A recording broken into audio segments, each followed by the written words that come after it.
Alam mo bang isang maliit lang na pagkakamali sa direct seeding ay pwedeng magpababa ng ani mo ng 20 hanggang 40% kahit anong variety pa yan ang gamitin mo. Katulad sa akin, ginamit ko yung RC18, pwede kang gumamit ng Inisaisi, hybrid at kahit anong traditional varieties. Sa video na to, ilalahad ko ang 10 pinakamalaking pagkakamali na madalas na hindi napapansin pero sumisira sa ani. At ang maganda, lahat ng ito ay may solusyon. Simple lang at kayang-kaya mong gawin. Manood ka hanggang sa dulo ng video na to at ilalahad ko ang ginagamit ng mga top yielding farmers at rice experts. Hello farmer, once again, welcome back dito sa DDT Nature Farm Channel. Ang channel na kung saan ay nagbibigay ng malinaw, realistic at practical na kaalaman para sa tunay na magsasaka. Sa nakaraang video ay pinakita ko ang final leveling ng lupa bago pa magsamog ng binhi. Kung hindi mo pa napapanood, panoorin mo ito pagkatapos ng video na to. At sobrang konektado ang leveling sa success ng direct seeding na ating gagawin ngayon. Eto na, pag-uusapan na natin ang top 10 na pagkakamali sa direct seeding o pagsasabog ng palay. Kung ikaw ay nagsasabog ng palay, ang video na to ay para sa'yo. Ito ay applicable sa lahat ng mga varieties at ito ay mula mismo sa field rice sa Erie. At sa mga field expert, ang unang pagkakamali ay maling seeding rate o yung kapal o dami ng binhi na isasabog natin. Minsan ay sobrang kapal o minsan naman kulang ang dami ng binhi na ating isasabog. Maraming magsasaka ang gumagamit pa rin ng nasa 100 hanggang 250 kilos per hektar. At hindi nila alam na ito ang dahilan. Bakit?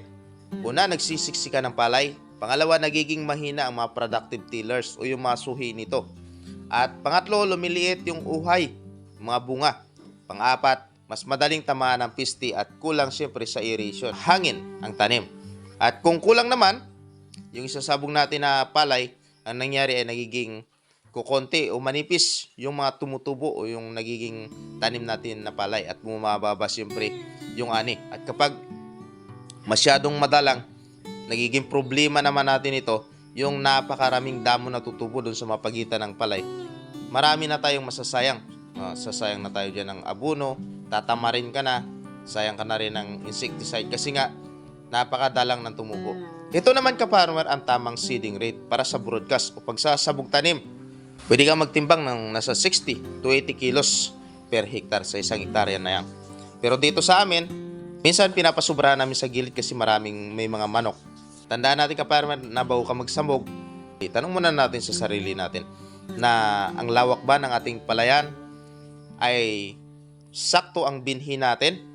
Kung hindi mo alam ka-farmer kung gaano kalawak ang iyong palayan, ay pwede kang gumamit ng mga GPS apps na pwede mong i-download sa iyong cellphone at pwede mo nang sukatin ang iyong palayan. Sa dami naman ng binhi, mas maganda na ka-farmer yung sumobra ng konti, wag lang kumulang. Kasi minsan sa pagsasabog natin, hindi natin minsan matatansya, minsan kumukulang. O di kaya naman, kung talagang para masigurado mo na saktong-sakto yung binhi na isasabog mo, una, sabugan mo lang siya ng hindi masyadong makapal, yung tamang-tama lang. At kapag may tirang binhi, saka mo idodoble para hindi kukulangin. Bago ka magsabog, itanong mo muna, tama ba ang dami ng binhi na pinrepair natin? Dahil dito pa lang, ang ani natin ay agad na maapektuhan kapag sobrang kapal o kung sobrang nipis. So in short, dapat katamtaman na. Pangalawang pagkakamali ng mga magsasaka ay hindi sinusuri ang quality ng binhi. So, hindi porkit maganda yung itsura ng binhing palay ay siguradong high quality na ito. Maraming mga sakahan ang nasasabog nila ay manipis dahil hindi nila chinicheck ang germination rate. Sa mga nakaraang video, ginawa ko kung paano ginagawa yung seed germination test. Pwede mo panoorin pagkatapos ng video na to. Doon, kung halimbawa 60% lang ang germination rate mo, ibig sabihin nun, kalahati ng field mo ay sure, manipis, magiging tubo kapag tinuloy mo ito. Kaya ang tips natin, pwede tayong gumamit ng mga certified seeds. O ito namang mga seeds na galing sa binhing palay, galing sa RCEF, galing sa Department of Agriculture, ay napakaganda na ngayon.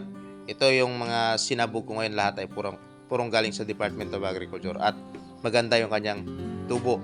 Kung halimbawa ang 90% pataas ang tubo ng palay, good quality na yun. Pero kung mababa ng 85%, maghanap ka na ng bago. O di kaya naman, yun nga sinasabi ko sa inyo ay kakapalan nyo konti ang yung sabog kasi ang iba dyan ay hindi tutubo. Pangatlong pagkakamali ng mga magsasaka ay ang hindi pantay yung lupa sa final leveling. Ngayon ka-farmer ay nakapag-ipon ka na ng palay. Alam mo na kung gaano karami yung binhi sa sabog mo. Pangalawa, na-test mo na, maganda yung sabog ng binhi, maganda yung tubo ng binhing palay. Eto na, dadako na tayo sa pagsasabog. Bago tayo magsabog, may tinatawag tayong final labeling. Dito nagkakaproblema. Minsan, may mga palayan na hindi pantay yung label ng lupa. Bakit? Kasi hindi nasusuyod ng maayos o hindi pinapatag ng maayos. At kapag bawat cropping hindi naayos yung palayan, nagtitindency minsan sa may area na malalim, minsan may area na mababaw. Ito ka-farmer, base sa experience ko, kadalasan na hindi nagiging patag dito kasi minsan pagkatapos ng cropping, yung mga palayan natin ay hindi natin nasasarado yung mga kahon. Kaya yung nasa ibabang parte ay naagnas ng tubig pababa, katulad dito sa amin na galing sa mga bundok yung mga tubig namin. At pangalawa, yung walang proper irrigation o walang kanal sa gilid na doon lang dadaan yung tubig. Minsan yung tubig dumadaan sa gitna ng palayan, katulad dito sa amin. Kaya nagiging ganon. Ang pinaka dapat nating gawin dyan ay yung mataas na area ay hihilain papunta doon sa malalim na area at lalagyan natin ng tubig. Kasi kahit gaano kaganda yung binhi mo, kung halimbawa yung palayan mo ay lubak-lubak, hindi patag, mayroong mataas na bahagi, mayroon namang hindi pantay, siguradong magiging problema yung tubo ng palay niyan. Bakit? Kasi kung halimbawa may lugar na malulunod ang binhi, may lugar na matutuyuan yung binhi, may mga parte na tatangay ng tubig yung mga buto o yung mga binhi na tinanim natin, na sinabog natin, at magiging hindi pantay, hindi sabay-sabay ang kanilang emergence o pagtubo. At isa pa, yung mga palay na mapupunta doon sa medyo malalim at may tubig ay siguradong hindi natutubo. Kaya nung sinabi ko na kagad sa unang video na ang leveling yung pinakasikreto talaga para sa direct seeding maging successful. At least mga 1 to 2 cm slope, pwede na yun. Basta importante lang doon, pantay, walang masyadong mataas, walang masyadong mababa. Ang apat na pagkakamali ng mga magsasaka, at dito isang bisis nagkamali ako sa nakaraang video, no, ay ang mali ang free germination process. Dito ka-farmer ay maraming mga magsasaka ang mali ang timing sa pagbababad at incubation. O di kaya naman, para sa akin, tama yung pagbabad ko at incubation ko, pero naging problema ko yung lugar ko saan ako nagbabad.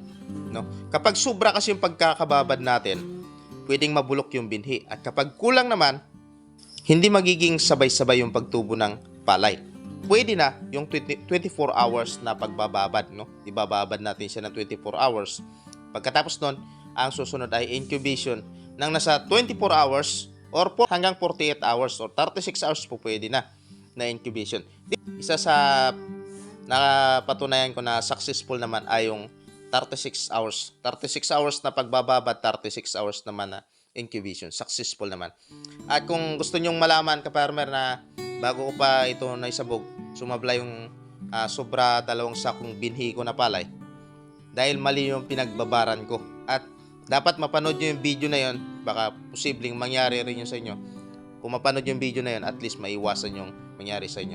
Bago natin ipataas, kasi nakababad siya sa tubig, banlawan muna natin o kaya ano muna natin sa tubig para yung amoy niya o yung mga putik, kung sakali may mga putik mabuhangin doon, ay matanggal yung amoy ng pinagbabaran natin doon. Saka natin iakyat para malinis, no? Banlawan natin. Importante dito sa pre-germination process ay yung tamang pagbababad na 24 hours po pwede na, pero sa akin 36 hours. At incubation na 24 to 48 hours, pero sa akin pwede na yung 36 hours. No? 24 hours ay parang ano pa lang siya, pumuputi-puti pa lang.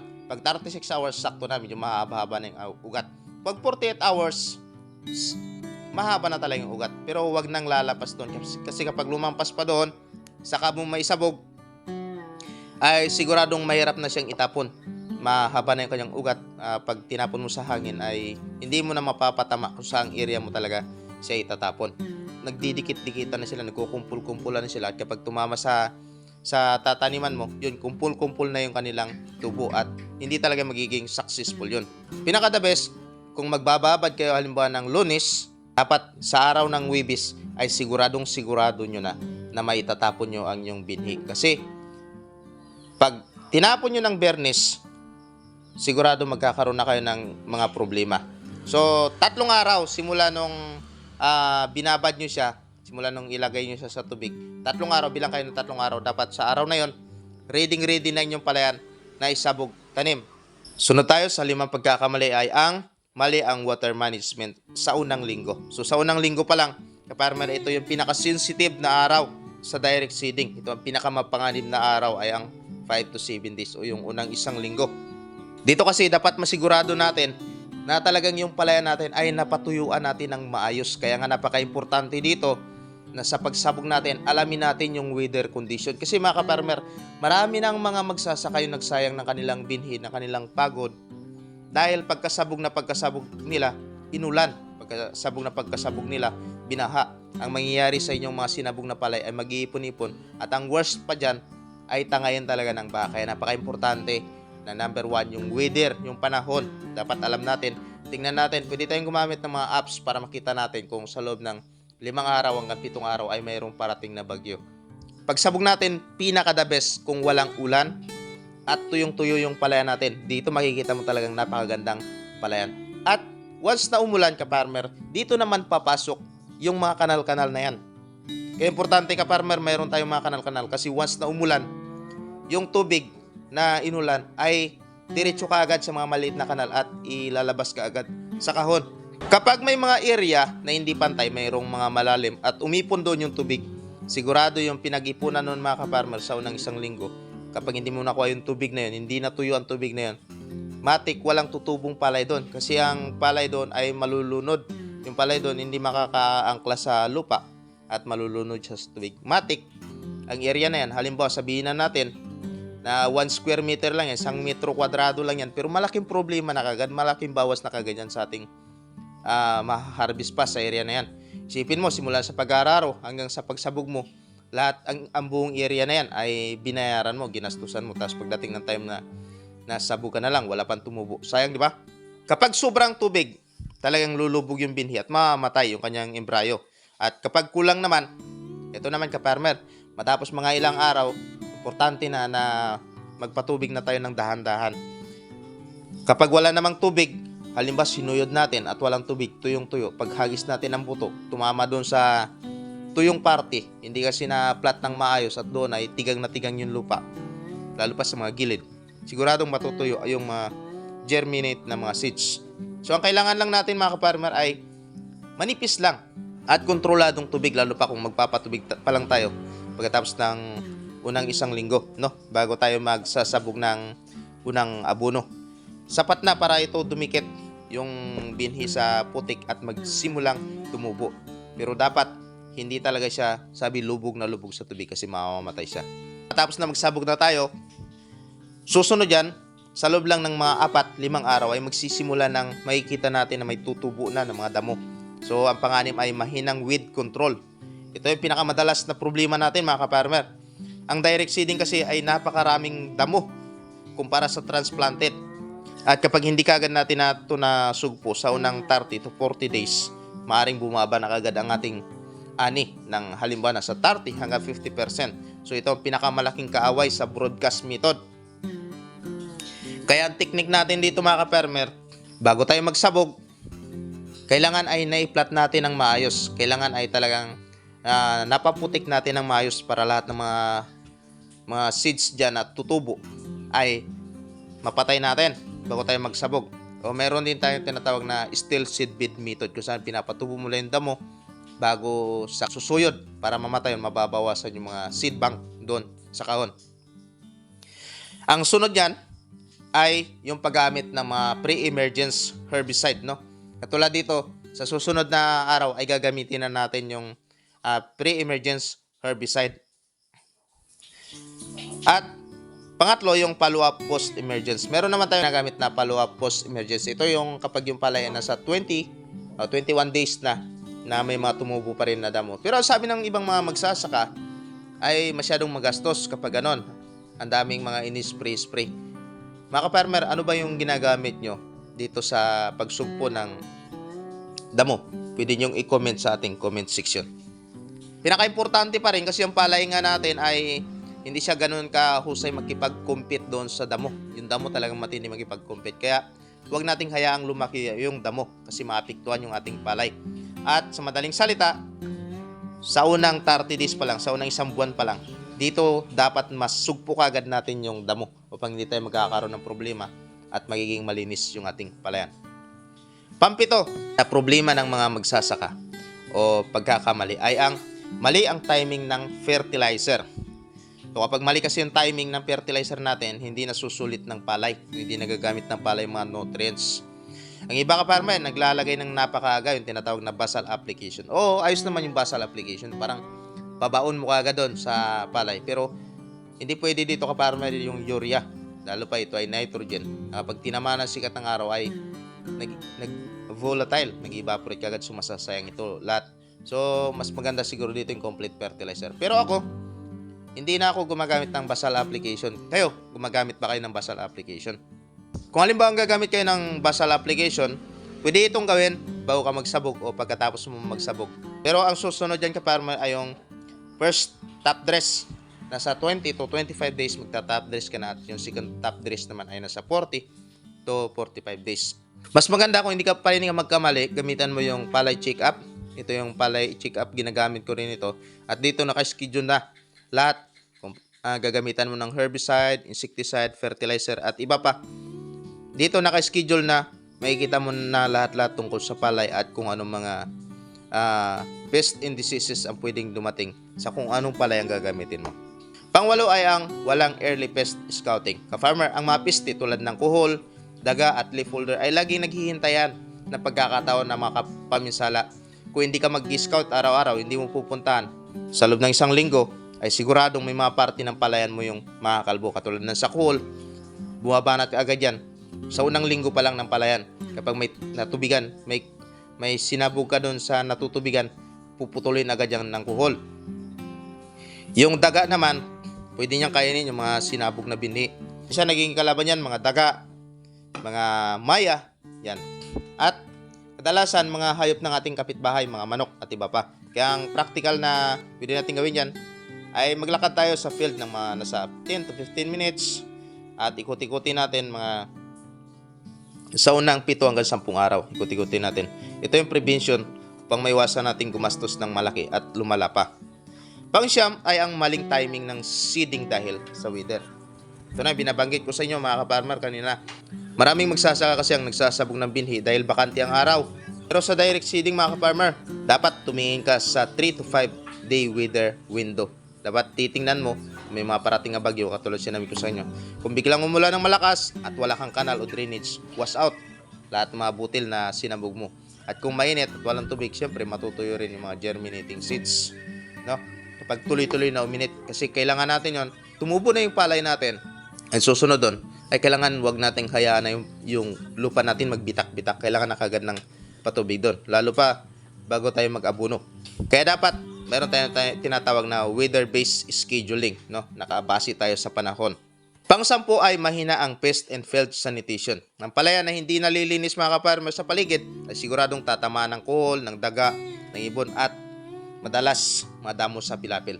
Kaya ka-farmer, sa susunod na video, ipapakita ko sa inyo kung paano natin ginagamit yung herbicide na pampatay ng damo sa paikot ng ating palayan. Ito ay ginagamit ko na sa mga nakaraang mga cropping at napaka-effective nito. Maliban dito ka-farmer, baka meron pa kayong ibang mga herbicide na ginagamit na tried and tested nyo na. Kaya kung malinis ang pilapil nyo, sigurado 80% ng peste ay nababawasan natin. At sa susunod na video, babahagi ko nga yung herbicide at sanitation method na ginagamit natin para maging malinis ang ating paligid. Quick recap tayo mga ka-farmer. Ito ang 10 malaking pagkakamali ng mga magsasaka. Number 1 ay maling seeding rate. Pangalawa ay hindi quality check ang binhi. Pangatlo, hindi pantay ang labeling o final labeling ng lupa. Pangapat, mali ang pre-germination na kung saan nagkamali rin ako dito. Panglima, mali ang water management. Panganim, hindi epektibong weed control. Pampito, mali ang fertilizer timing. Pangwalo, hindi nag-scout sa mga pest. At pangsyam, maling timing sa weather. At pangsampo, mahinang sanitation. Kapag naiwasan natin ito ka-farmer, ang 10 pagkakamali na to ay tataas ng sobra ang chance natin magkaroon ng pantay, malusog at mataas na ani. Kaya kung marami kang natutunan, ka-farmer, huwag mong kalimutang mag-like, mag-subscribe at mag-share para sa mas marami pang magsasaka ang may kinabang. Walang masasayang na binhi, walang masasayang na abono at walang masasayang na oras kung tama ang proseso. Sa next video natin, papakita ko ang herbicide na ginagamit ko at ang tamang timing nito sa pag-spray nito sa mga pilapil upang mas maging malinis at maiwasan natin ang pagdapo agad ng mga piste ng mas maaga sa ating palayan. Dahil dito, mas maiwasan natin ang pag-spray at paggastos kaagad ng mas maaga. Napakahalaga nito, kaya siguraduhin natin hindi mo ito mamiss. Kaya kita-kits tayo sa susunod na video. Happy farming!